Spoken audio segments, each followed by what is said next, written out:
করতে পারছে না, অথচ কলকাতায় ৩৩ খানায় ৩ খানাকে দখল করে রেখেছে শাসক। ৩৩ খানায় ৩ খানা রয়েছে। কলকাতায় ভিআইপি জায়গা রয়েছে, ওই জায়গাগুলোতে সব বিভিন্ন প্রমোটিং হয়ে যাচ্ছে, কোটি কোটি টাকা লেনদেন হচ্ছে রাজ ক্ষমতার জোরে।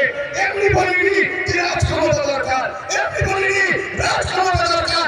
আর আব্বাস সিদ্দিকী এমপিরা ওই নৌসাদকে দিয়েছে, ওটাই থাকবে বলেছে। তোমাদেরকে ভাবাচ্ছি, তোমরা ভাবো আজকে বিধানসভায় এত কত মন্ত্রী রয়েছে, এমপি রয়েছে, এই গত পরশু দিনে আলোচনা হয়েছে, কারোর মনে কথা নেই। তোমাদের নৌসাদ, তোমাদের ভারতবাসী, তোমাদের নৌসাদ,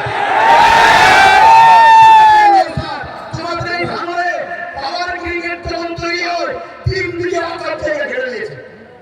আমি বলে যাচ্ছি 3 বিঘা আকারের জায়গা পাওয়ার গ্রিডের নামে লেগে নিয়েছে। পাওয়ার গ্রিডের প্রয়োজন আছে না নাই ভাঙড়বাসী জানে, অফিসে যাচ্ছি না, আরো জায়গা আছে তো, কিন্তু আকার মিলবে কেন? কথা বুঝে আসছে? আমি একটা ছোট্ট কথা বলবো, অনেকে বলতে পারে নওশাদ কি করলো, আমি একটা কথা বলবো, ওর আমি বড়, আমার ধর্মে হিসাব অনুযায়ী আমার জুতো ভুলে দিতে হবে, ওর বড় ভাই আমি, সম্মানের দিকে। কথা বুঝে আসছে? আমি ওর নাম করতেছি না। আমি একটা ছোট্ট কথা বলবো, ভাঙড়ে এয়ারপোর্টের নামে জমি নিতে গেছিল, জানেন তো? দিতে পেরেছে?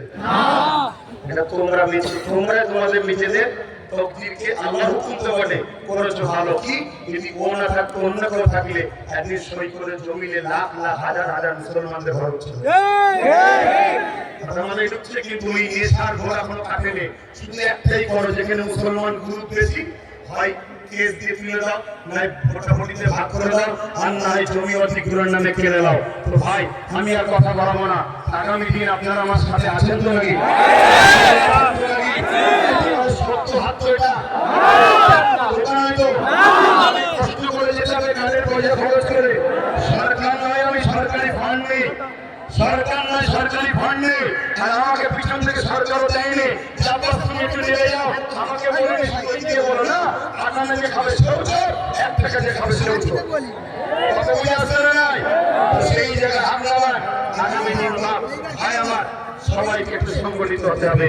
মা বোনেদের ঘরে বাড়ি বাড়ি গিয়ে শোনাবে যে অকাপ আমাদের বাঁচাতে গেলে গণতান্ত্রিক প্রক্রিয়া সংগ্রাম যেমন, আর একটা হলো কি